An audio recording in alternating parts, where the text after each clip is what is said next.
And I think the part that's on the other side of that is really, really interesting, and to me, the better than Fields, right? And the biggest case for keeping Justin Fields, Courtney Cronin and Jeremy Fowler in this article, sorry, y'all get back in a second, said that you can get more than what you got for the Bryce Young package for the number 1 overall pick. It's the look over the better for you me. Can get more. Let me see if I can boost them up. Let me put them in a booster seat here real quick.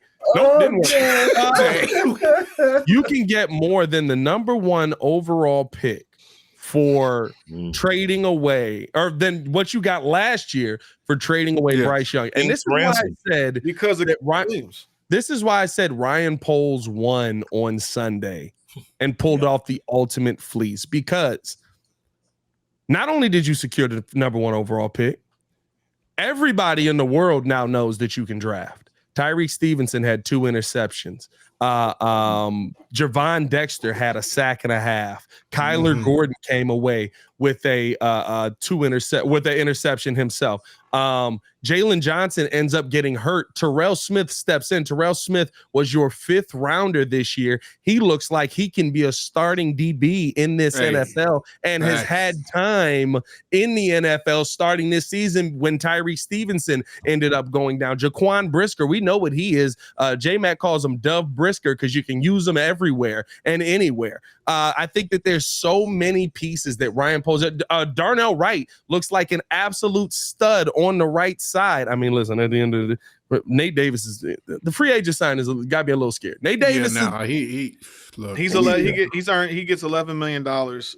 Even if he got a couple more years. I just argued with somebody about him. He's replaceable. We know what he went through in early off in the season, but his talent level is not where it's at. He can easily be replaced. I think he's just better at one thing than the other. He's not Tevin Jenkins to me is an all-purpose guard. I could put you in there. You'd be great in run blocking. You could be great in pass blocking. You're an elite guard. I think Nate Davis is only good in pass blocking, and he hasn't had enough time on the field to get in a rhythm pass blocking this season because he had the issue with the family member to begin. Then he ended up getting a concussion. Then, he's been too on and off the field. And I think that on top of that, you're also dealing with a rookie. I think there's some blocking scheme issues at time. I love Seymour. I think he does a great job with putting the team together and putting together some good blocking schemes. But Nate Davis be like, I don't know. He just go left sometimes. And I think on top of that, right, Nate Davis is in probably the worst position out of anybody because he's in the middle of a rookie right tackle who looks really good, but is still a rookie,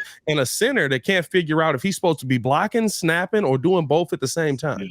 Yeah. Hey, Raging Oracle, I'm not saying that he wasn't one of the better guards that we got when he was signed, but now that he's been signed, he hasn't been nowhere near top 12. So he didn't play for like 4 games.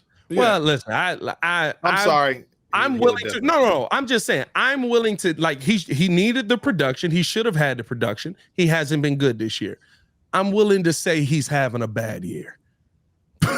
Right? Like I'm willing to say but you're a professional, man. You gotta show up and be a professional. You get paid a lot of money. And listen, you gotta be a professional for sure. Whoa, we got 310 in the chat. 310 in the chat, baby. 325. Woo! We putting on the show, baby. The Pat Black show is in a full effect. Over 300 in the chat. Appreciate you. Breeze Nation. Hey, listen, I get it. I understand he's got to go out there. He's got to do his job. I agree with you. I'm not saying that he shouldn't be doing his job. I'm willing to see what he's able to come back as, though, because I saw him last season. He was a pretty good guard. I've seen him this season. He looks like he's falling off a cliff. But you know what, too? Year. I let me see what's going on next season before I'm like, nope, this was a horrible signing. I think too. Also, you got to deal with. So we'll give him some grace and then wait till next year to see what's going on. Yeah, next year you got to come back. And I mean, but moms do. That's a different. That's sending you to a that's rough space. And also, that's rough. I agree. There wasn't a lot of great talent coming out of the free agent class last year. Anyways, he probably did the best he could do. Which also shows you, like, when you pay for free agents, you're paying for your missteps in the draft, typically. Yeah. Like if you look at these contracts that like these guys have, and most of these teams the way they're built, it's like there's only so many of them have big contracts because they have these monster cap hits. Most of these teams are built with these rookies that have been here 3 and 4 year deals, and then it comes into like, oh, we're going to have to pay these guys. So it behooves you to draft well so you can actually field a team. Otherwise, once you start paying these dudes, because like Jalen Johnson, his contract is up. Now he goes from making $3 million to possibly $15 million. Yeah, probably closer to 20. I'm just saying, but you went from paying $3 million for 2 or 3 years. You know what I'm saying? Like you're paying Montez Sweat now $25 million a year for 4 years in a row. 4 years in a row coming up. Now, if you had drafted well, I mean, that's not his fault. That's him taking over this team. But the whole point is that, and which is why the whole Justin Fields scenario comes up. It's like I think we all believe that he can do well, but do we want to wait another? Can we? Is he worth $47 million after in 2 years from now? Does he get to that point? But some people want to move on from him because it's like we've watched him, so we're seeing the growth of this guy. Yeah. So that's the issue that we have. How much is he making? How much is he making for the next 2 years? And if they do pick up his option, who Justin? There's what, $6 million, something like that. Yeah, like I think $4 million or something like that. 5th year is about 26, but I mean, like you're still in a good place quarterback wise. Yeah. Right. Like that's why I said, like you're having a good conversation here as a quarterback. And to me, the conversation on why you would hold on to Justin, even just in case you want to move forward. Yes, you may miss on a quarterback, but if you can get a bigger haul than what you got for the Bryce Young trade, come on, man. I'm doing it. No, why wouldn't Fields by the way, $5 million. We still have a 2nd round pick coming next year for the Bryce Young trade. Yeah, we still 2025. Yes, sir. Like there's still draft capital happening next year. And guess what? It's gonna be a high 2nd round pick because they not finna fix it in the draft this year. Yeah, Fields is getting $5 What's million. crazy is I think Poles, like, if he does this right, he literally could get more draft capital for the next 2 to 3 years in the earlier rounds. Yeah. On top of getting the pieces that we need to address the positions that are weak. Like we're talking about elite GM status right now. If this goes right, yeah. I mean, the thing is, like, listen, I told y'all he's pulled off the greatest fleece of my lifetime. I agree. He ran it back. Joe's lifetime a little bit different. Joe a lot older than me, so he got the. I've never seen 2 number 1s for Chicago. He got to see Herschel Walker his rookie year. Back years. He got to see Herschel Walker in his rookie year. Yeah, I mean, he got. Yeah, Cedric Benson. Took Cedric Benson with the 4th pick. He got to see the beginning of the quarterback position in the NFL. Could you imagine though if you got DJ Moore and MHJ on the side of you right there, man, and you got you a center in the middle. Yeah, that offensive line is built in, bro. The weapons that he has at his disposal. This offense gonna be on fire next year. But he might not be good centers in it. The second round. Are you taking MHJ number 1? Nah, I'm moving back. I'm probably moving back to 4 or 5. That means you're going to the Giants. Pull that draft thing back up because the Giants are 5th. Who else is going to take? Who we can? Yeah, he may not make it. Because so look, that means you trade that the Giants. That means that no. Well, it depends on this next week. If Washington wins, the Giants will take a quarterback. With the Commanders take a quarterback, Cardinals are going to get that. Hey, listen, the Commanders take it right now. Not passing up the Cardinals. Hey, listen, I'm gonna tell you this right now. Look at Kyler. Kyler's gonna be there. Look at the situation. Look at the situation that the San Francisco 49ers just pulled off. If you find the right quarterback, nobody cares if you move on from the one that you paid previously. They do not like Kyler Murray. They have an entirely new organization in there. They may have to take it on the chin for a year, but taking it on the chin for a year don't mean that I'm going to miss out on an opportunity to draft your replacement because it's $108 million dead cap next year. But after that, I can move on from your butt.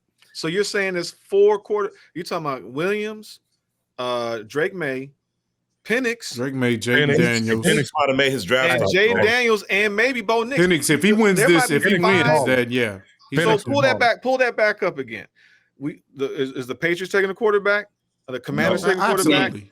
The Cardinals, and then so we could potentially get at 5. We could probably get your boy MHJ. Is it a sure thing that the Cardinals are taking? The only threat I see of MHJ not getting to us is the Cardinals because they still may keep Kyler Murray. Yeah, no, for real. That's the only threat I see. What makes us think that they make it past Washington? Because Washington need a quarterback. You mean as far as I know you believe in MHJ? Sam Howell, but that boy cannot play. But that means to me, they're gonna look for better. Those quarterbacks are gold because we can. Still I know get you believe in tackle. Sam Howell, but Sam Howell is not a good quarterback. So, hey, listen, I'm gonna tell you this right now. The Commanders definitely don't believe he's a good quarterback, so that's all that matters. They definitely getting rid of that boy. I don't think the Cardinals are going to draft a QB, dog. This is the problem, fellas. Well, you can't draft if you go to 2 or 3. You're not going to get the haul like that. You got to go to more like 8 or 9 because the whole point is the value of those picks. A number 2 pick. The thing is, what Courtney and Jason pointed out in the article is you're getting a haul even if you trade down to 2 or 3 because people feel like there's going to be that much competition to go out there and get the best quarterback, and they feel like there is a gap. It's not I'm taking Caleb Williams and Drake May and I'm getting the same dude, right? I feel like that's how a lot of people felt the value went in Justin Fields trade, right? It was like Trevor Lawrence. And it was like, all right, I feel like Zach Wilson's the guy. I feel like Trey Lance is amazing. I feel like, and Justin Fields fall to 11. And we like, I feel like Justin Fields can be just as good as Trevor Lawrence, right? Like Mac Jones. Everybody at that time felt Zach like Wilson. But this is different. Value was the same. This is like Caleb Williams, Drake May, the rest of y'all. So teams don't want to miss out on that. Penix. No, Jay, you got a Heisman winner. But Penix is an older quarterback and he's also injury prone. Yeah, Penix has had that's the question mark with a lot of. Yeah, but you got Jay McDaniels and Bo Nix. It's just not like Will Levis. I mean, he dropped, but they were all like the whole thing is that this is beautiful because you have so many quarterbacks. Yeah, where those picks are so valuable. Mm-hmm. The whole point is to get the haul, to get another 3 picks regardless. If we trade to 2 or 3, that means we're going to do kind of what Chicago, what we did with the Mitch Trubisky trade. You're going to get lower, like 2nd and 3rd rounder type picks versus 2 or 3 number ones. But I told you what I want. Go get me Quentin Williams and a couple picks. Go trade down to 8. Give me a couple more. Give me your 2 picks and Quentin Williams, and I'm happy. And now I don't see it. I don't want to miss out on MHJ. You got a monster 3 technique, dude. Oh my God, I'm just saying, like, there's no way that we can have our cake and eat too. There's no way we like trade, like you said, we have to trade so far back to even be in a conversation for to get the haul. I think we might as well. I kind of disagree with that. I disagree with that. Well, I mean, listen, if you're in a bidding war for some of these teams, that's not what's being reported. That is right in the article. They talk about kind of how teams around the league are viewing this number 1 overall pick. This is a more valuable pick than what you traded away. Because last year it was CJ Stroud and Bryce Young, and like we believed that one of them was going to be great, but we don't know which one. Yeah, and Anthony Richardson snuck in there because he hit a scoreboard. Like that made no sense to me, and he got injured every game he played in. And they moved up to 4 to get him, right? They moved up to 4 to get him. They moved up to 4 to get him. So we still want MHJ. We still have to have a pick that's somewhere within the top 5. That kid ain't leave the top 5. That kid is not New England. No, he's not. But I'm saying that bidding war is going to be so great. So you got to go to 5 to the Giants. Get a haul back. But are we sure that Arizona's going to get a quarterback? Are we 100% sure they're going with a quarterback? No. I feel like Arizona would go quarterback because I don't think they've ever liked Kyler Murray. That's the only team that's a question mark in my mind. That's the only team. They're like they could go either way. I really don't believe. Who's his number 1 receiver now? Huh? Who's his number 1 receiver now? Ain't it Hollywood? Who's his number 1 receiver now? Trey McBride, his tight end. Oh, the tight end. Pretty. I ain't gonna lie to you. We're getting Kyler. They're getting Kyler a receiver. Listen, you said who? Get Kyler a receiver. If you're talking about actual receiver, is Hollywood. Well, I mean, here's the thing, though, right? We're assuming even if they keep Kyler Murray, we're assuming that they're going to get a receiver. Like that team need a lot of freaking help. That team needs an offensive line. That team needs running backs. Like, yeah, James Conner, cool, but he getting older. That team needs defense. Everybody on that team is gone. So if they go wide receiver, I'm going to just laugh at it and say, yeah, I see MHJ in a few years, I guess. Because where's Atlanta in the draft situation? They are 9th. Atlanta's 9th. They'll trade. They'll get Kyler Murray in Atlanta. That's actually a good point, PK, because they might be a quarterback away from being very competitive. Atlanta break their neck to try to get Justin.